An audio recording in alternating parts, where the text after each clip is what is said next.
Beyond the New. Welcome to episode 7. We're going to be talking today about composer and fashion icon Maurice Ravel, who lived and wrote music during the first portion of the 20th century in Paris. Unlike some of his contemporaries, though, I wouldn't call him a modernist composer. I think of him more as somebody who took advantage of a newly emerging modern world. And what I mean by that is a world where, well, now we have nations and we have a new reality that's been shaped by war. And certainly Maurice Ravel, he did serve during the First World War. But he took advantage of sort of like new emerging opportunities in terms of transportation and the ability to have cultural exchange and dialogue with other countries. So for him, composing could mean collaborating with Spanish pianist Ricardo Viñez. It could be getting together with George Gershwin in the U.S. It could be sort of reflecting on perhaps the fall of the Austrian Empire in his dramatic La Valse or The Waltz. So he was sort of bringing light and color to this sort of new globalizing world. I think of him as a French composer because it contrasts with the fact that up until now we've looked at like 200 years of German composers. We talked about the fact that the Germans got a lot of their classical forms from Italian traditions of music making. And in the 19th century, you have composers in Germany, or Austro-Germany, this whole empire, that are trying to do things that are as big as possible, as ambitious as possible.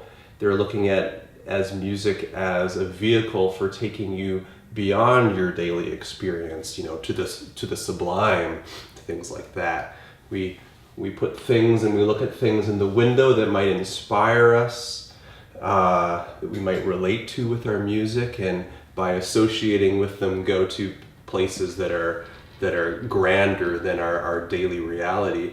Whereas in France, there's a shift. People are trying out new attitudes, and partly because they just were at war with Germany for a century. Many of them had relatives whose land was occupied by Napoleon. There were the Franco-Prussian Wars. So we first think about Claude Debussy towards the end of the 1800s. He's somebody who's not going to be inclined to be influenced by or persuaded by German trends in music. So I like some of Debussy's quotes about music making in his period, which I bring up because he certainly influenced Ravel and was part of a similar camp there in what they did. So Debussy said some things such as art is like a beautiful deception.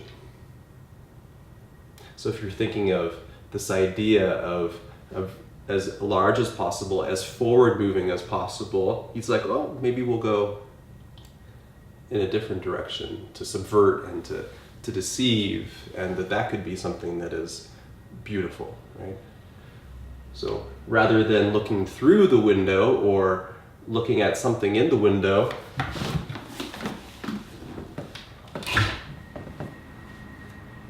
maybe we can look at the window itself. We can enjoy the outdoors, what's on the other side of the window. Because he also said that beauty, it's not going to stay open. And there's some pollen out there, but that's fine, because we're inspired. But he said that beautiful music, or just beauty in general, is something that should involve all of the senses, right? So not just the idea of pure listening without anything else involved, but can you smell the music? Can you touch this music, or at least seem as though you, or have the impression that you are?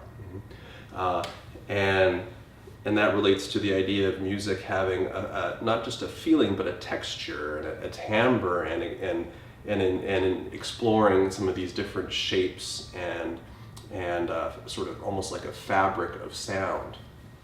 And then moving on to Ravel. So today we're going to look at a piece of his called Rhapsody espagnole, which eventually in the piece takes on some Spanish influences. But the first movement of the piece is called Prelude à la Nuit, so a prelude to the night, or of the night. And one thing, again, with a quote from Debussy that makes me think of this movement is when he said, music, or beautiful music, or what music could be, music is the silence between the notes.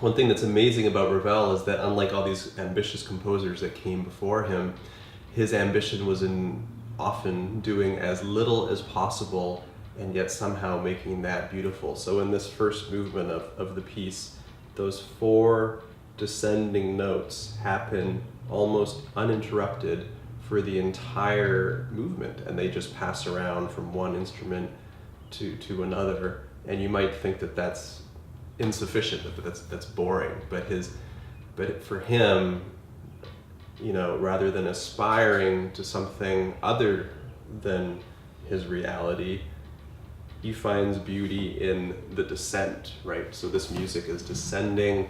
Who knows what kinds of things one would descend to in Paris at the turn of the century, but he's inviting us to go there and to lurk with him in that music. And it's in the silence between those notes and the quietest and the slowest moment of those descending notes that we then have the ability to have the most beautiful sounds possible that you just heard, right? So that beauty is earned by what he draws us in to experience. So, and then after this first movement, we have 3 more movements that do have the Spanish influence, and it was on vogue at this particular time for artists and for everybody around the world to be fascinated with these foreign cultures that they hadn't experienced or seen themselves, right? So it was very common in France with like the opera Carmen for a French composer to introduce folks to Spanish culture, and it's like you're sampling these different things just right there in Paris. And nowadays this becomes more problematic because we're definitely aware of the idea of cultural appropriation, which is when one borrows from a culture other than their own, and in the end can be said to have brought some harm to that culture from the use that they've made of this other cultural product. Now, for example, well, I'll take another famous piece from that time, the Nutcracker, right? The Nutcracker is a piece that I love, and in fact, it was commissioned for Tchaikovsky to complete, so it's not like Tchaikovsky's idea, and I'm not going to blame him for this, but here we have a piece where there is caricatures of these different cultures, right? You say China, like, oh yeah, they have tea, and they can do a tea dance, and then the same thing with Arabia and Spain with coffee and chocolate and things like that. And it's wonderful music and such, but I think it can be argued that it does do harm because it is portraying a stereotype or a reduced caricature of that particular culture. So that could be harmful if people take that to mean to be authentic or to be representative of that culture without actually experiencing it for themselves. Now, another way that cultural appropriation could do harm is if someone is commercially benefiting from use of that culture, right? So if you have, like, for example, a record label that wants to release an album of world music, and then, you know, the profits come in, and those folks aren't necessarily fairly compensated for their work. That's, you know, that was one of the main instigators for being aware and developing awareness of cultural appropriation. Now, in Ravel's case with Rhapsodie espagnole, do I think that he has done harm by incorporating Spanish influences in the piece? I don't, no. Because I think it is rather nuanced, and it's still rather abstract in that it's just sort of, it's building the sonic palette. And here in the second movement, the Malagueña, you can, a part of the Spanish influence is just by including Spanish percussion instruments. So you have a tambourine, also known as this percussion instrument from the Basque region of Spain. You have castanets, these wooden blocks that are hit that are also from that area. So partly it's just including these instruments from elsewhere, and then being able to arrive at a new sort of sonic palette by using all these different colors that are available to him. So this is in his use of color. That's one way in which he and like Debussy are sometimes thought of as being impressionist composers, like the impressionistic painters that were there at the time. But that's all we'll talk about with that, because they didn't like the label, and there are many ways in which it didn't necessarily fit. But nonetheless, he was able to get this new palette of sound, and here's a little snippet of that.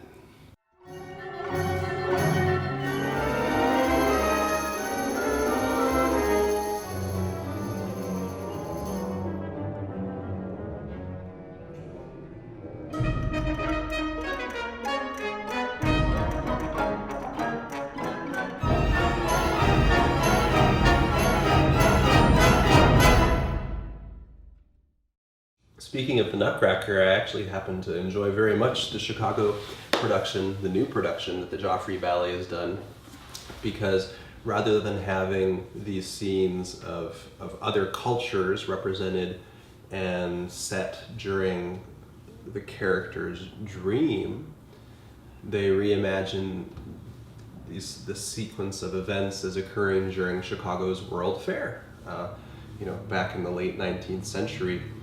So rather than making it this sort of potential issue of cultural appropriation, which is certainly still there, it sets that music during a historical event where cultures were appropriated and represented in exhibitions at the World's Fair. So, as I mentioned before, one of the reasons that Ravel could be seen as deceptive like Debussy is that sometimes his ideas are so simple and perhaps even mundane that you might be thought of as being, less great than he really is, and that's just one reason why his music could be underappreciated or underestimated sometimes.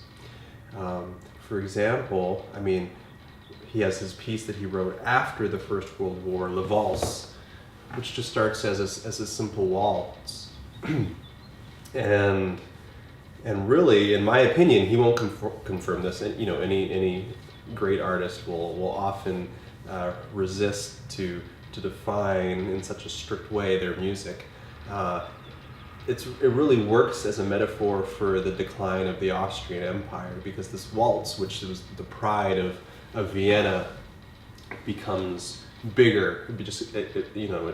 It's sort of this additive shape, and it becomes bigger than it can contain, and it becomes chaotic. It spirals out of control, and at the end, it falls apart in a rather sort of violent kind of way. So it works as a metaphor, and it's also musically breathtaking too. It's just this amazing thing, and it's in a very different style than a lot of things that Ravel did. And that's one thing that was amazing about him, is he could do all of these different things and reinvent himself many times. For example, we also have, in a similar regard, we have this piece Bolero, where he speaking of a modern composer, He visited his father's factory when he was younger, and he remembered the sound of the machines in this factory, and that inspired just one idea, da, da, da, da, da, da, da, da, da, da, da, da, da. And this happens throughout the piece for 20 minutes. We have to thank our snare drum players for being able to do this piece, but it's a piece where he wanted to write something that was so simple that in a way he thought it would be unmusical, and little did he predict that it would become his most popular or most infamous or famous piece.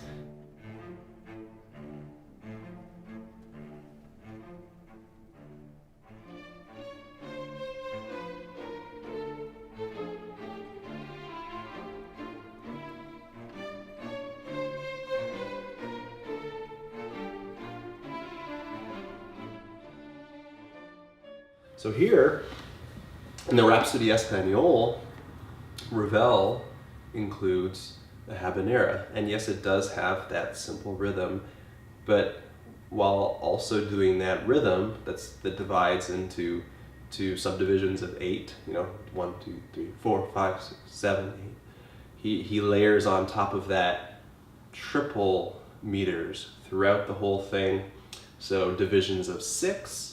So he has these 2 different layers going on throughout. He has these different articulations throughout. So it's written, and it looks rather simple, but to make this music dance as the habanera should, and for it to sound accurate and seductive, it's not easy. And yeah, it's definitely a challenge. And one of the amazing things about Ravel is he was able to do all of these different things, not necessarily with much personal experience for himself. I mean, talking about writing seductive music and some of the most beautiful music ever written, things like his Daphnis and Chloe. He is somebody who, unlike other composers, no one can really speculate or prove what his sexuality was. We know he was a dandy, we know that he was eccentric in certain ways, but the only person that he ever loved was his mom.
Another way that Ravel and Debussy's music went against the grain of the Germanic tradition that preceded them is just by how efficient and short their pieces were, right? While most recently Anton Bruckner and then Gustav Mahler were writing symphonies that were more than an hour long, a lot of their best orchestral pieces over in France ended up only being maybe 15 minutes length total, even though there were, in this case, 4 movements.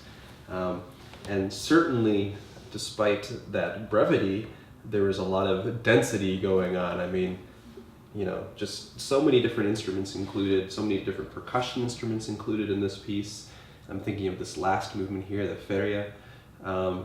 Just in this last page, which has 2 measures, only 2 measures, and 2 different tempos, one for each of the measures.